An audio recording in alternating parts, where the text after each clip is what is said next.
नमस्कार, हृदया किचन रेसिपीमध्ये आपलं स्वागत आहे. चला मग आज आपण पिंडी फ्लावर बनवूया. फ्लावर आता आपण गरम पाण्यामध्ये धुवून घ्यायचे आहे. गरम पाण्यामध्ये आपण आता फ्लावर धुवून घेऊ स्वच्छ, म्हणजे फ्लावर एकदम स्वच्छ होईल.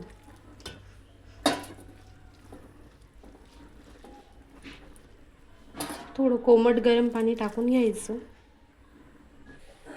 चला मग आता आपली फ्लावर धुतली गेलेली आहे. चला मग आपण आता पुढची रेसिपी बघूया. आपण पिंडी फ्लावरसाठी कांदा घेतलेला आहे, तेजपान घेतलेलं आहे, टोमॅटो घेतलेला आहे, बटाटा घेतलेला आहे, अद्रक लसूणची पेस्ट घेतलेली आहे आणि शाही जिरं आणि खडा मसाला वगैरे घेतलेला आहे आणि आपण त्याच्यासाठी हिरवे वाटाणेही घेतलेले आहेत. आपण पिंडी फ्लावरसाठी आपण कढईमध्ये तेल गरम करायलाही ठेवलेलं आहे. तेल गरम झाल्यानंतर आता आपण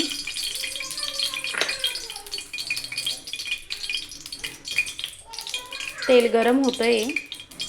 चला आपलं तेल गरम झालेलं आहे. आपण त्यात तेजपान टाकून घेऊ. नंतर आपण अद्रक लसूणची पेस्ट टाकायची, शाही जिरं, खडा मसाला जो घेतला आहे आपण तो टाकायचा. तर परतवून घ्यायचं छान.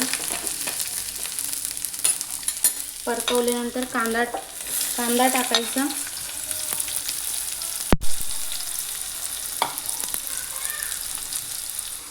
टोमॅटो टाकायचा, टोमॅटो बटाटा टाकून मिक्स करून घ्यायचं छान. थोडं वाफेमध्ये होऊ द्यायचं.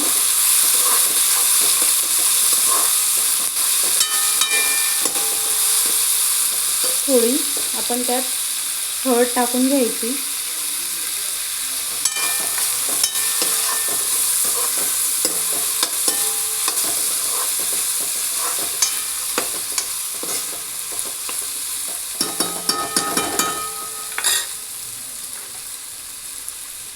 आणि वाटाणेही टाकून घेतलेले आहेत आपण.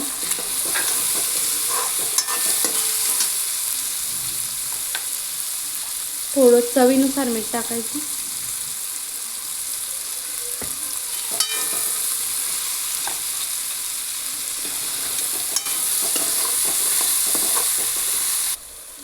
आपले कांदे, टोमॅटो, वाटाणे आपले मस्त छानपैकी वाफेमध्ये झालेले आहेत. आता आपण त्यात फ्लावर टाकून घेऊ. फ्लावर त्यात टाकून घ्यायची, जी आपण गरम पाण्याने धुतलेली होती.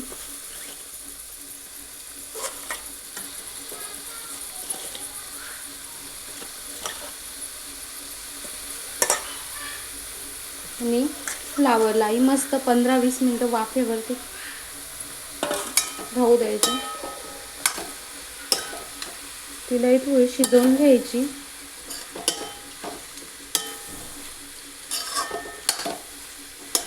सगळे मिक्स करून घ्यायचे पहिले कढईमध्ये. मिक्स केल्यानंतर मग थोडी 15-20 मिनिटं तिला वाफेवरती होऊ द्यायची. पाणी नाही टाकायचं तिच्यात.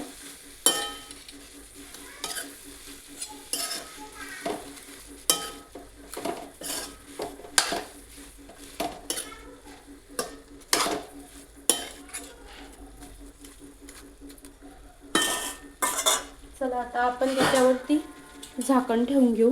तिला 15-20 मिनिटं वाफेवरती होऊ द्यायची. पाणी नाही टाकायचं. एका बाउलमध्ये आपण बेसन पीठ घेतलेलं आहे. आता आपण छान खरपूस भाजून घेऊ.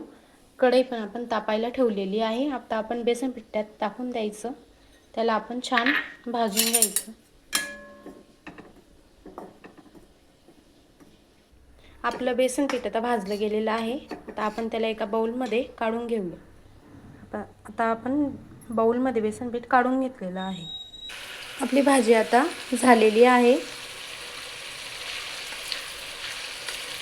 वाफेमध्ये झालेली आहे आपली आता भाजी. त्यात आपण आता चटणी वगैरे, मसाले वगैरे त्यात आपण टाकून घेऊया. आपण यात आता चटणी टाकलेली आहे. मसाला टाकून घेऊ. मसाला आहे,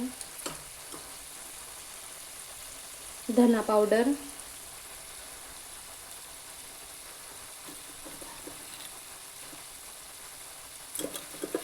हा आमचा घरगुती मसाला आहे. तर याला छान मिक्स करून घ्यायचं.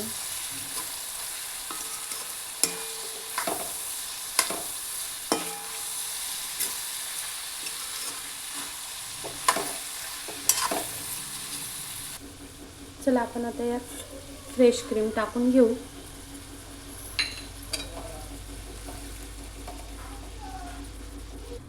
म्हणजे आपली भाजी कशी छान सॉफ्ट आणि टेस्टी होईल. आपण जे बेसन पीठ मस्त छानपैकी भाजलेलं होतं ते आपण आता भाजीमध्ये टाकून घेऊ. छान मस्त बेसन पीठ छान सगळीकडे व्यवस्थित टाकायचं.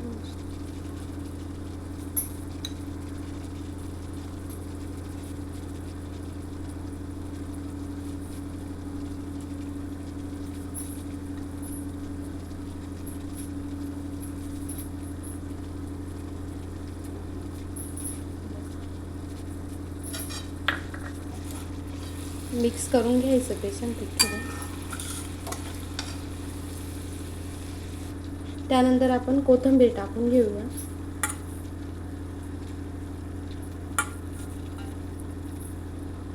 आता आपली भाजी आता मस्तपैकी रेडी झालेली आहे. आपली पिंडी फ्लावर आता रेडी झालेली आहे. रेसिपी आवडली असेल तर चॅनलला लाईक करा, सबस्क्राईब करा. व्हिडिओ बघितल्याबद्दल धन्यवाद.